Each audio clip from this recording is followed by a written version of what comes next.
Hello students, good morning to all. As you all know, we have completed the all forms of business organization in our previous lectures, that is sole proprietorship, partnership, joint into family business, cooperative societies and joint stock company. तो इनके बारे में हमने features, merits, limitation हम already read कर चुके हैं। अब आपके सामने सबसे बड़ी प्रॉब्लम ये अराइज होती है कि एक एंटरप्रेन्योर है जो नया बिजनेसमैन है, जब बिजनेस स्टार्ट करना चाहता है वो अपना, तो उसके पास ये पांचों forms of business organization available है। उसको कैसे इन फॉर्म्स ऑफ बिजनेस ऑर्गेनाइजेशन में से चूज करना पड़ेगा, हाउ टू चूज, ये प्रॉब्लम आती है। कौन कौन से फैक्टर्स हैं जो उसको इंपैक्ट करेंगे या उसको इफेक्ट करेंगे, अगर उसे बिजनेस ऑर्गेनाइजेशन चूज करनी है तो कौन कौन से फैक्टर्स हैं जो वो ध्यान में रखेगा, उसके बारे में हम रीड करते हैं। तो आज का हमारा फर्स्ट टॉपिक रहेगा कि फैक्टर्स जो इन्फ्लुएंस कर रहे हैं।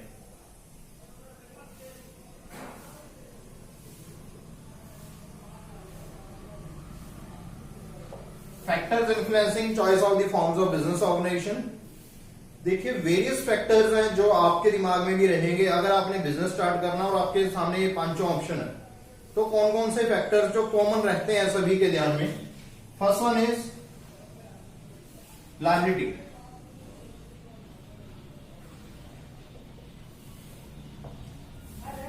देखिए, लायबिलिटी के बारे में 5 तरह की बिजनेस ऑर्गेनाइजेशन है आपके पास। सोल प्रोप्राइटरशिप है, जॉइंट हिंदू फैमिली बिजनेस है, partnership form of business organization है।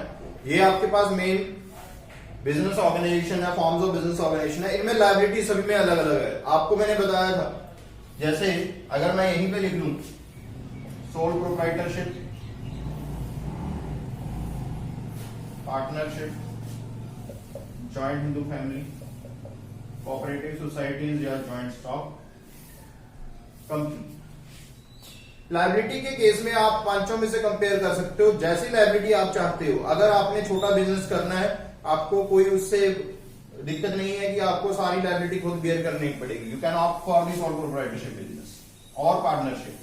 बट इन केस आप चाहते हो कि आपकी लायबिलिटी लिमिटेड रहे, तो आप किसके लिए जाओगे? या तो कोऑपरेटिव सोसाइटीज के लिए या फिर जॉइंट स्टॉक कंपनीज के लिए। अगर आप चाहते हो कि आप कर्ता के रूप में काम करोगे और अनलिमिटेड लायबिलिटी हो, बाकी मेंबर्स की लिमिटेड हो, तो फिर आप जाओगे जॉइंट हिंदू फैमिली बिजनेस के लिए। ये था फर्स्ट पॉइंट जो कि हमें मैटर करेगा कि हमें कौन सी form of business organisation choose करनी है। एक पॉइंट है फॉर्मेशन में ईज भी हो सकती है फॉर्मेशन में, या पोस्ट।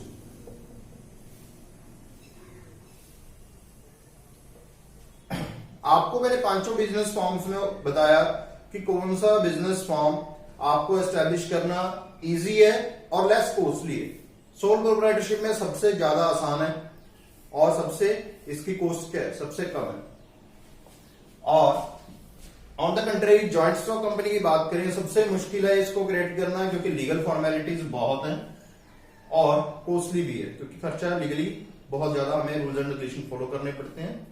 तो फॉर्मेशन की अगर बात करें, जैसे ये ऑर्डर है उसी ऑर्डर के अकॉर्डिंग इसको फॉर्मेट करना थोड़ा टिपिकल होता जाएगा जैसे जैसे आप जाओगे। सोल प्रोप्राइटरशिप सबसे इजी है, पार्टनरशिप में इजी है, उसमें रजिस्ट्रेशन आपकी मर्जी है, करवाओ ना करो, ऑप्शनल होती है 1932 एक्ट के according.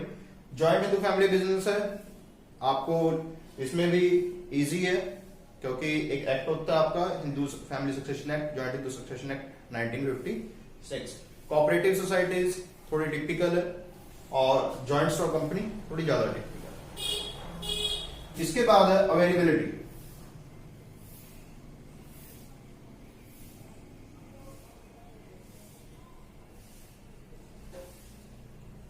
Availability of capital. Capital आपको किसमें ज्यादा अवेलेबल होगी, किसमें ज्यादा अवेलेबल नहीं होगी। अब बात करें कि सोल प्रोप्राइटरशिप में क्या रहेंगे, फंड्स हमारे अपने फंड्स हैं, वहां पे हमें ज्यादा पैसे नहीं मिलने वाले। हमें जितने हमारे पास पैसे हैं उन्हीं पैसों से हमें काम चलाना पड़ेगा और कहीं बाहर से हम पैसा अरेंज नहीं कर सकते, अगर करेंगे भी तो टेम्परेरी पर्पज के लिए होगा। पार्टनरशिप में सोल प्रोप्राइटरशिप के कंपैरिजन में थोड़े से ज्यादा फंड्स रहेंगे क्योंकि 2 या ज्यादा पार्टनर थे। और जॉइंट हिंदू फैमिली में अनसेस्ट्रल प्रॉपर्टी थी हमारे पास, फंड थोड़े ज्यादा हो सकते हैं as compare to previous both forms of business organization. Cooperative societies में भी लिमिटेड फंड्स होते हैं क्योंकि 10 मेंबर है कम से कम, वही अपने फंड लगाएंगे। जॉइंट स्टॉक कंपनी में बहुत सारे फंड्स होते हैं, वहां पे कैपिटल आपको इजीली अवेल हो जाती है क्योंकि जनरल पब्लिक से, in case of public company, अगर प्राइवेट है तो भी आपके पास पैसा ज्यादा रहता है। नेक्स्ट है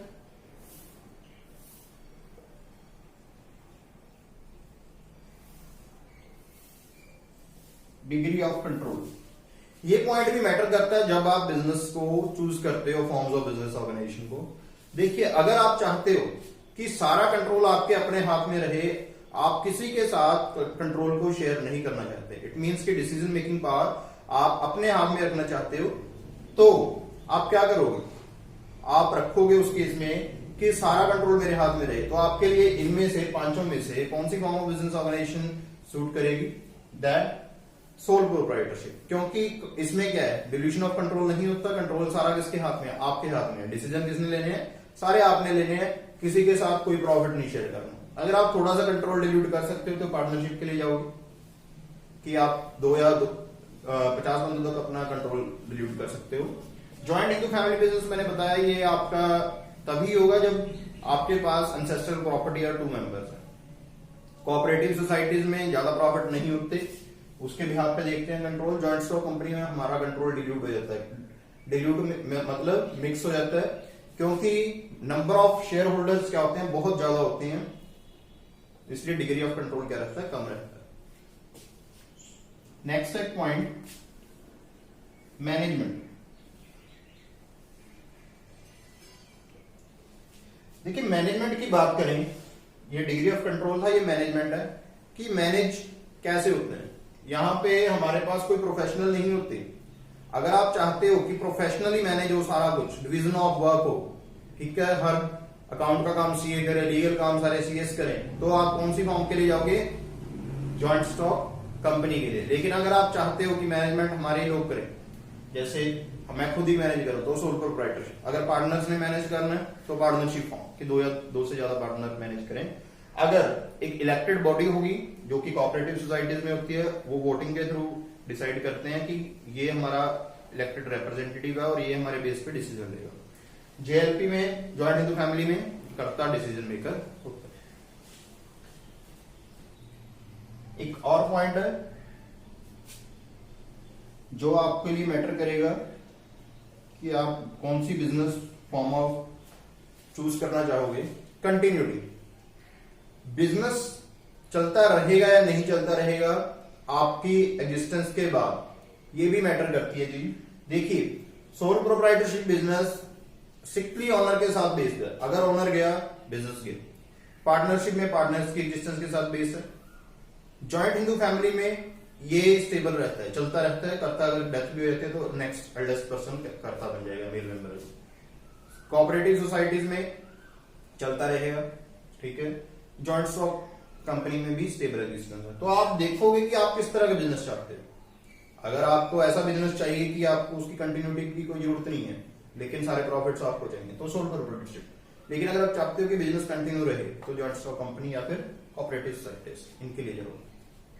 और भी बहुत सारे फैक्टर्स इफेक्ट करते हैं जब आप फॉर्म्स ऑफ बिजनेस ऑर्गेनाइजेशन को चूज करते हो। इनके अलावा जैसे कि पर्सनल कॉन्टेक्ट, आप चाहते हो या नहीं चाहते हो कस्टमर से, वो कैसे? देखिए, सोल प्रोप्राइटरशिप में पर्सनल कॉन्टेक्ट रहता है, पार्टनरशिप में भी रहता है, कस्टमर के साथ आपस में। जॉइंट हिंदू फैमिली में रहता है, कोऑपरेटिव सोसाइटी में भी रहता है, लेकिन जॉइंट स्टॉक कंपनी में नहीं रहता क्योंकि उनका बिजनेस ऑफ ऑपरेशन क्या होता है, लार्ज। और पॉइंट हो सकते हैं, स्केल ऑफ ऑपरेशन क्या चाहते हो आप, बिजनेस कैसा खोलना चाहते हो। अगर छोटा बिजनेस खोलना है तो आप सोल प्रोप्राइटरशिप के लिए जा सकते हो, लेकिन अगर बहुत ज्यादा बड़ा बिजनेस चाहते हो तो जॉइंट स्टॉक कंपनी के लिए जा सकते हो। Nature of the business, manufacturing खोलना चाहते हो या ट्रेडिंग खोलना चाहते हो। नेचर मीन्स कि किस तरह का बिजनेस है, सीजनल बिजनेस है, ट्रेडिंग है, मैन्युफैक्चरिंग मीन जिसमें प्रोडक्शन होनी है, और उस बिजनेस को आप वर्ल्ड वाइड अगर फैलाना चाहते हो, जॉइंट स्टॉक कंपनी के लिए जाओगे। अगर छोटी मोटी ट्रेडिंग करनी है, दुकान, आप शॉपकीपर भी बन सकते हो, सोल प्रोप्राइटरशिप में जा सकते हो। और कई पॉइंट होते हैं जैसे रिस्क कंसिडरेशन। रिस्क आगे डिपेंड करता है कि नेचर क्या है आपके बिजनेस की।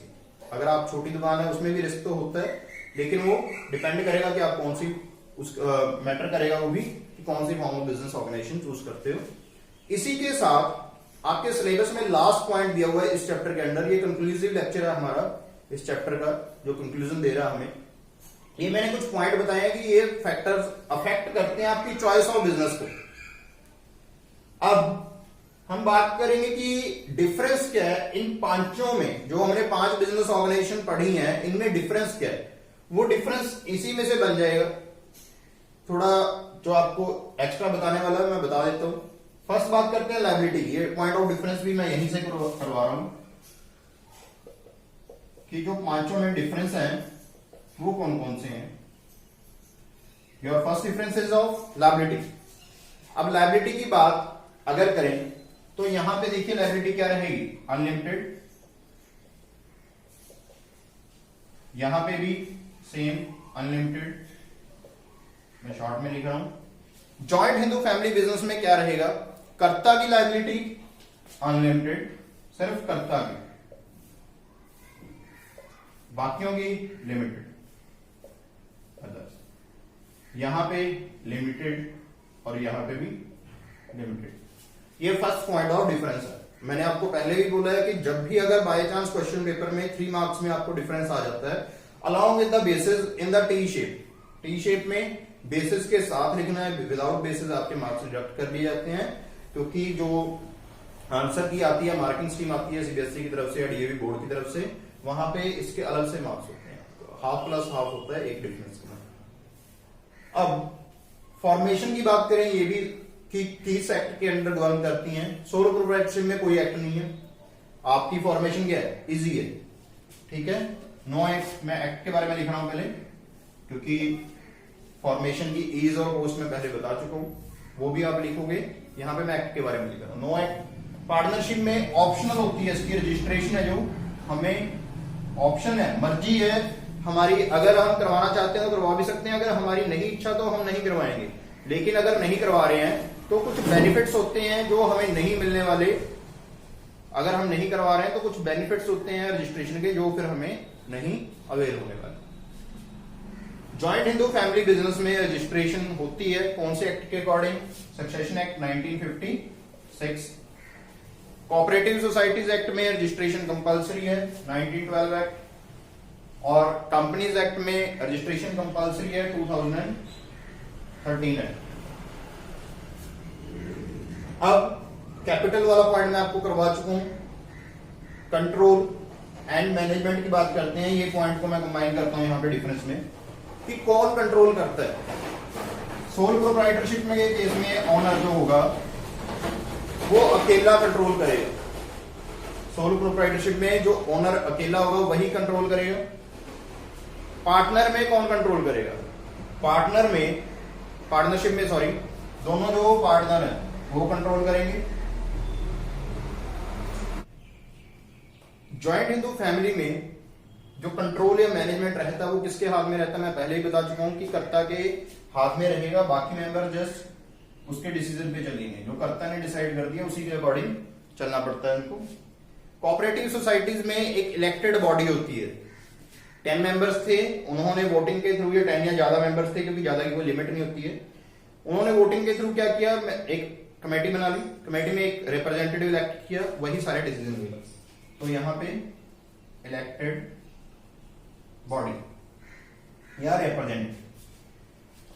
ज्वाइंट स्टॉक कंपनी में कौन डिसीजन लेता है, सारे बोर्ड ऑफ डायरेक्टर्स। वहां पे क्या रहती है, separation of ownership and management.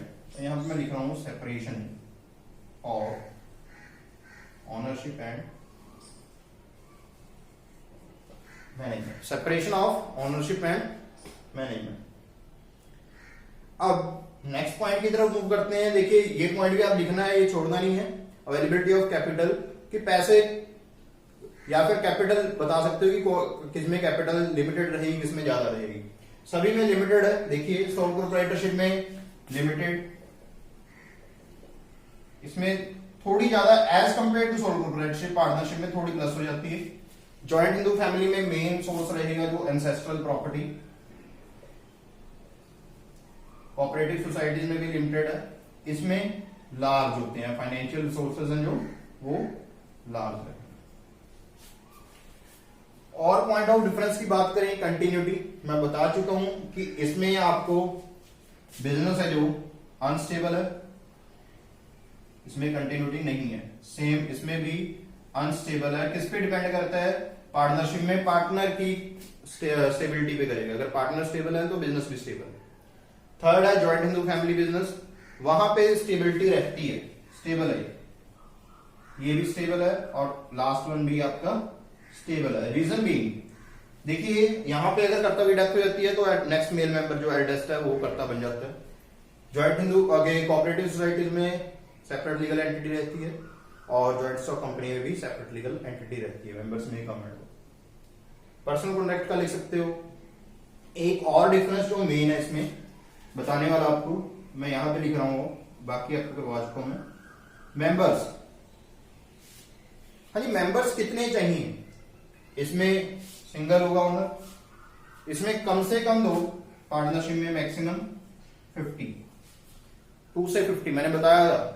हालांकि एक रूल आपको 100 भी बता रहा था, लेकिन जो असली लिमिट है वो 2 से 50 तक है। रूल नंबर 10, ठीक है। 464 के अकॉर्डिंग सेक्शन 464 था, वो 100 दे रहा था, लेकिन जो गवर्नमेंट ने रेगुलेट किया है बाद में वो रूल नंबर 10 के अकॉर्डिंग चलते हैं, minimum 2 maximum 50। Joint Hindu family business में मिनिमम 2 मेंबर्स चाहिए, मिनिमम 2 मेंबर प्लस एक एंसेस्ट्रल प्रॉपर्टी चाहिए, तो जाके बिजनेस स्टार्ट कर सकते हैं। कोऑपरेटिव सोसाइटीज में at least 10 adult members, at least word याद रखना है कि कम से कम 10 मेंबर चाहिए, वो भी अडल्ट। कंपनी के बारे में मैंने बताया 2 तरह की कंपनी है, प्राइवेट और यहां पे मैं लिख रहा हूं, वहां पे स्पेस कम है थोड़ी, प्राइवेट पब्लिक। एक 1% कंपनी है ओपीसी, यहां पे मिनिमम 1, यहां पे 2 से 200, यहां पे 7 से अनलिमिटेड। तो ये था हमारा नेक्स्ट पॉइंट ऑफ डिफरेंस। हमारा इस चैप्टर का लास्ट टॉपिक, जिसमें factors influencing forms of business organisation या फिर difference between various forms of business organisation आपको टॉपिक में दिया हुआ है, दोनों में करवा चुका हूं। आई होप कि सभी ने ध्यान से सुना होगा और समझ में आ गया होगा। With this, thank you, signing off.